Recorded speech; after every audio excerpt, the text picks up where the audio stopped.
All right, we're joined by head coach Adrián González. We'll take questions. Jason? Adrián, thanks for speaking with us. I imagine kind of some mixed emotions given the end of the game versus the second half seemed emotionally difficult as well as maybe tactically difficult. What did you see play out? A tough game, honestly. I gotta watch it again, but the feeling on the bench was like very transitional. Something that obviously we didn't want. We know that they were very dangerous on transition, so we wanted to be a little bit closer to each other, especially to keep the ball, to have a good rest defense, and also just in case we lose the ball, so you are able to win it back quickly. So I think that hasn't happened. We were too stretched sometimes, giving the ball away too early and conceding too much space and too much distances. So if that happens, obviously they are good running. They have people who are really good also in those transitions, and yeah, a lot of emotions in terms of ups and downs, kind of broken game. And when you have that type of game, it's like when you flip a coin, you don't know what's going to happen. So obviously we want to have a little bit more control, knowing that obviously the opponent also plays. But yeah, we weren't expecting this type of game on us. So again, I think we need to review that and try to be a little bit better on the ball, not conceding those transitions. Obviously, at halftime, you brought Trinity in and changed from the back three to the back four. Was it as simple as to get her on the field with Cantore and Bethune and Santos and Monday that you have to go to back four, or was there something you saw in the first half that needed to change? No, I had it in mind before because we wanted to be more aggressive, especially outside. So sometimes now we were playing with two wingbacks, if we can call it like that, Gabi, Kate, and they are outside backs. So we wanted to be a little bit more aggressive with one wingback as a wing, this case Trin, and be more aggressive, especially outside, because I think today we were creating advantages outside because outside backs, they were doubting if to jump, and sometimes they were jumping a little bit late. So we could have maybe be a little bit more dangerous with Gabi and Kate. And that was the reason. So to have more threats, also not just with the two forwards, also outside. Buenas noches, Adrián. Quiero preguntar, esta semana que viene va a ser una semana algo larga para el equipo, considerando que juegan partido de CONCACAF en El Salvador y que van a jugar en San Francisco después el fin de semana. ¿Cómo se están preparando ustedes mentalmente para ese reto, y también cómo uno prepara mentalmente a las jugadoras para afrontar ese tipo de viajes? Bueno, es algo nuevo para todas. Al final es una situación distinta. No estamos acostumbradas a jugar dos partidos en una semana, pero bueno, lo tenemos como un reto. Al final, por suerte, tenemos una disponibilidad alta de jugadoras. Pues evidentemente tenemos que ser inteligentes, dando rotación también y dando minutos a jugadoras que a lo mejor no han estado tanto participando en las últimas semanas.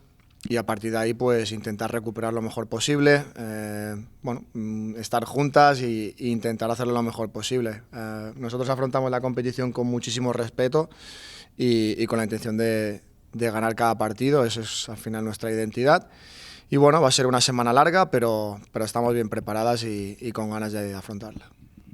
¿Qué impresiones te deja el debut de Sofía Cantore, especialmente que anotó un golazo?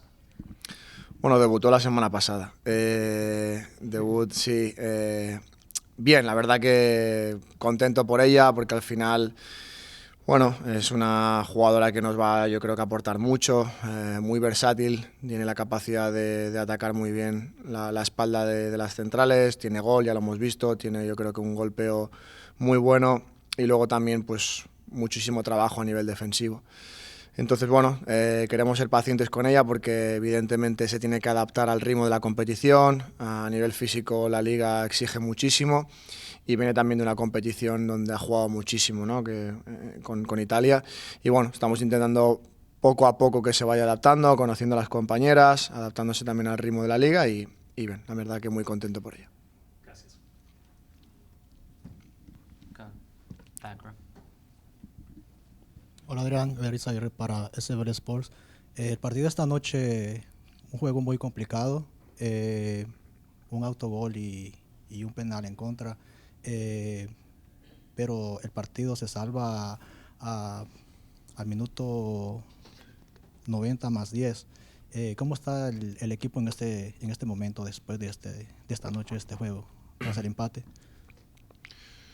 Pues bien, la verdad, al final, como comentaba antes, un partido donde yo creo que ha habido muchísimas transiciones, muchísimas emociones.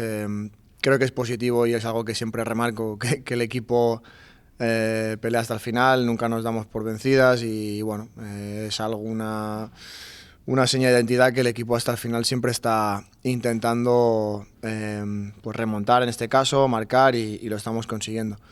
Es cierto que nos gustaría cerrar los partidos un poquito antes. Cada semana estamos teniendo también ocasiones al principio, los primeros 10 minutos para 15 para marcar. Hoy hemos vuelto a tener yo creo que una clara con Croy, un palo. Y eso te hace cambiar el partido. Al final, bueno, creo que un buen aprendizaje hoy para sobre todo intentar tener un poquito más de control de lo que nosotros queremos o cómo queremos jugar. Sabemos que cuando los partidos están tan rotos como hoy, pues es un 50-50, ¿no? Hay muchísimas idas y venidas, puede pasar cualquier cosa y al final no queremos ese tipo de partidos porque creemos que facilita también al rival y bueno, a intentar aprender y nada, afrontar. Por suerte tenemos un partido el martes, no hay mucho tiempo que pensar, hay que preparar el siguiente y a partir de ahí luego preparar el siguiente en B. Muchas gracias. Go to Andre in the front.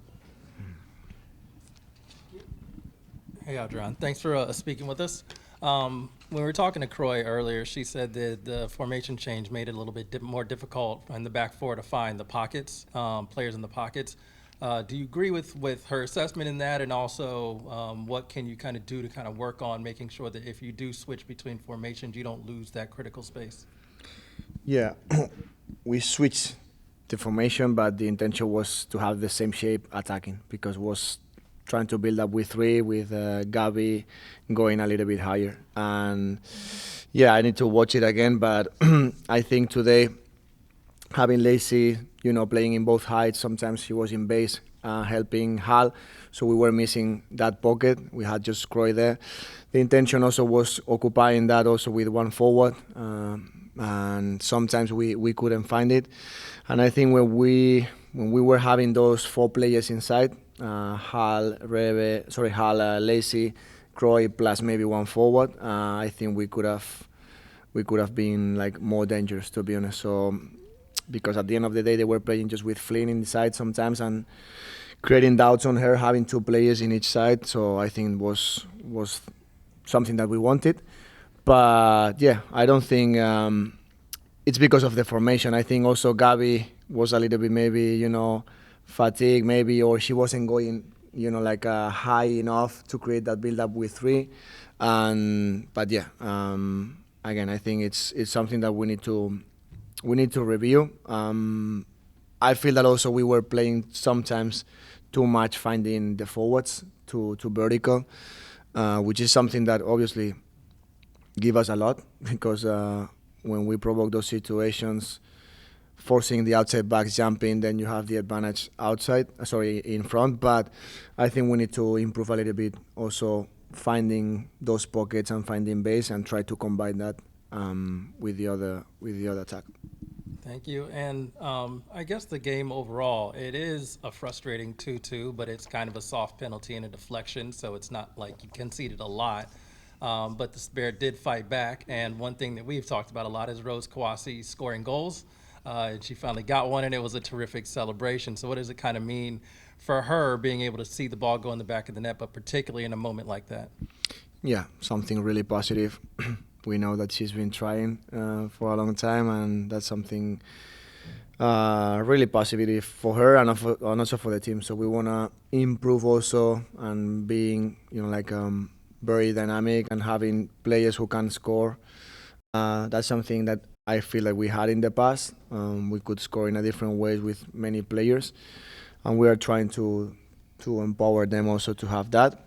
And yeah, I'm happy for her, obviously. And yeah, again, we need to find different ways to attack and also different players to score goals.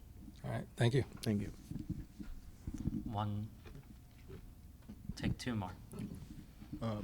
Adrián, I did want to ask, I think we talked about this on Thursday as well, just the challenge of this next week, particularly with travel. Tonight being as humid as it was, as physical, as demanding as it was to play against Louisville. How, at this point at least, how much rotation do you think you're going to have to be dealing with given the challenges of not just going to El Salvador, but then going to the West Coast on top of that? Yeah, we have a deep squad roster, obviously, so that's something positive, and we need to use all players. That's something that we've been working because at the end of the day, I think I told that before, we cannot compete with 11, 12, 13 players. So that's why we need to be ready to compete any game and try to give also chances to players who maybe haven't had those minutes or last weeks, and try to prepare as better as possible the next game and the next two games. Knowing that it's going to be a long week with a lot of troubles, we need to be also very accurate with the recovery piece, and yeah, I think we will be fine. The team is ready, and yeah, we need to face a new challenge, but I feel positive. Yeah. In general, we talked about the emotions early in the game. It seemed like Louisville was very good at bringing out some strong emotions in this game. How do you think the team did in sort of shrugging off some of those where maybe the call didn't go their way or the challenge went unpunished or things like that? How do you think that they did tonight in terms of just navigating that particular challenge? Louisville or us? You mean? Us. I think we were, like playing the type of game that they wanted, to be honest. So we didn't want that, obviously. So getting, again, those transitional games, it's like a lot of start stops with huge distances, with lots of ups and downs. And yeah, they feel comfortable playing like that. I told that they don't need maybe long possessions to get into the box. They have players who maybe in 2-3 passes is enough to get, finding Sears or finding maybe Di Mello inside. So playing, if they win the second balls, maybe in 2-3 passes they can put balls behind. We know that, and I think the key today was be very aware on that, winning the second balls and trying to stop also those counterattacks. But again, when you are that stretched, that spread out, it's more difficult. And I think that's something that we need to watch, we need to review, because we don't want to concede those spaces because it's easier for the opponent to run. And obviously, that type of game helped them to be successful. Is everyone good? All right. Thanks, Adrián. Thank you. Appreciate it. We'll have Sophia and Hal in here.